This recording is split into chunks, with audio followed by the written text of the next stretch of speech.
Nature expresses itself in front of you if only you will pay attention. So if you're seeing this is message for you. This is your life right now. Here you are. You flew up here with two other birds, but now you're alone. You're looking around. You're trying to figure it out. You're very observant. You're trying to make a noise. And now you're ready to go. There you are to a new destination.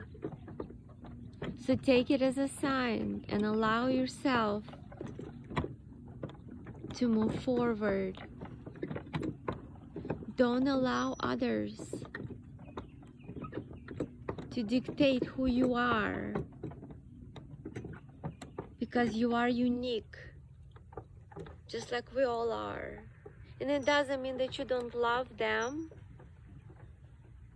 You just want to be you, and that's okay.